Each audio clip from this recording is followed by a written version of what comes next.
Bom, vamos para mais uma pergunta aqui do chat. O pessoal pergunta aqui. Bem, enquanto Você quer? enquanto você vai pegando. Existe muitos questionamentos sobre a posição do partido em relação a essas correntes trotskistas que se criaram depois da morte de Leon Trotsky. Por exemplo, frequentemente o partido é descrito como um partido... Nossa, até me esqueço o nome do cidadão. O da OSI. O Lambert. Lambert, como um partido lambertista. Outra figura também muito nefasta. O partido reivindica o legado de algum dos líderes da chamada Quarta Internacional depois de Leon Trotsky? Não, porque nada disso foi efetivamente uma defesa do trotskismo e do marxismo enquanto tal, né? Lambert, houve várias figuras de proa aí da Quarta Internacional em completa dissolução, né?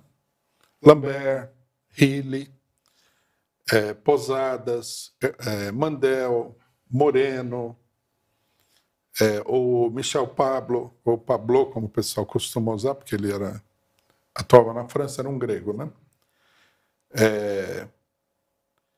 A pessoa que mais, né, lutou pela defesa dos princípios da Quarta Internacional, mas acabou se perdendo também, mas é um caso diferente. É o boliviano Guilherme Lora.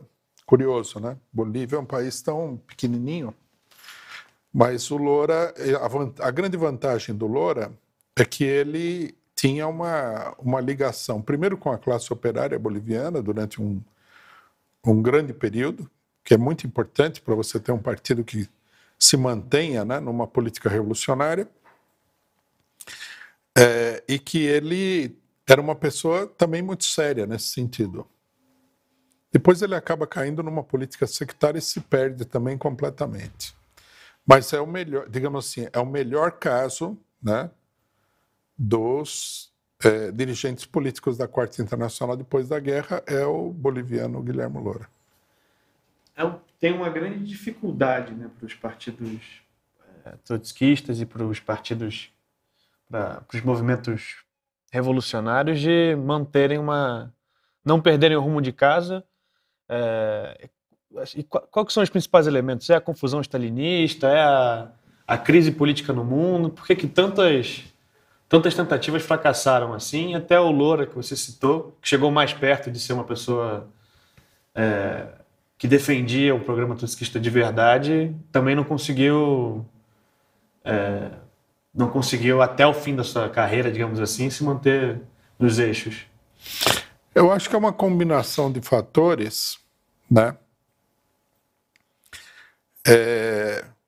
que atingem todos os partidos de esquerda desde a fundação da Liga Comunista, né, que é o seguinte: a pressão da burguesia é um fator fundamental, principalmente se você vive num meio pequeno burguês e se você não tem uma personalidade política muito definida.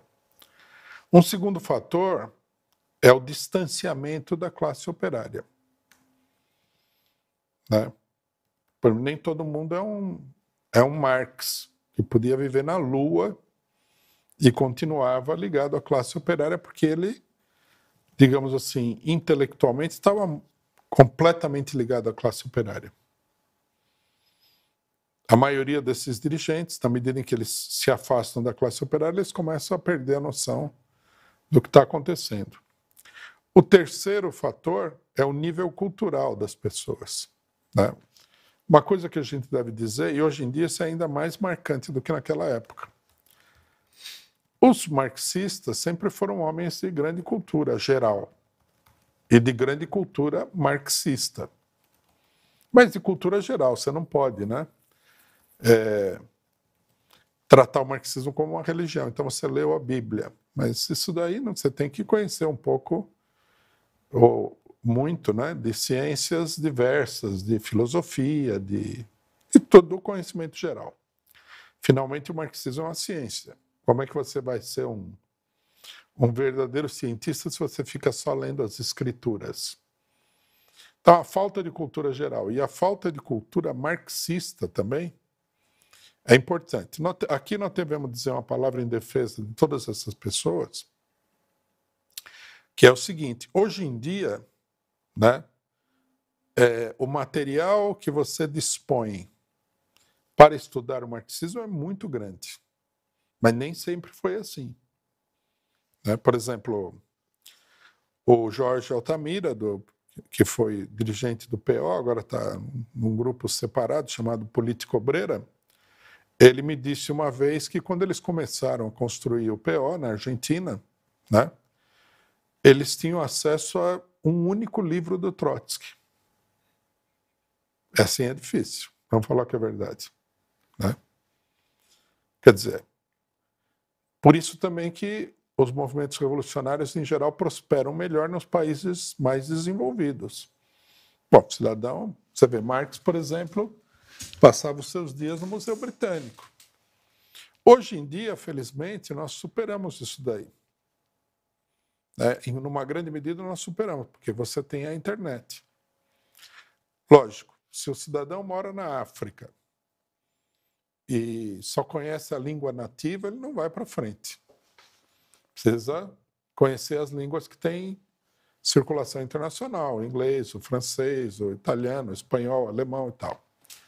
Se ele não conhece nada disso, também ele vai ficar no escuro com internet e tudo. Né? Então, esse fator é muito importante. E o último fator que é o seguinte: normalmente, né, a personalidade política dos dirigentes se forma na luta.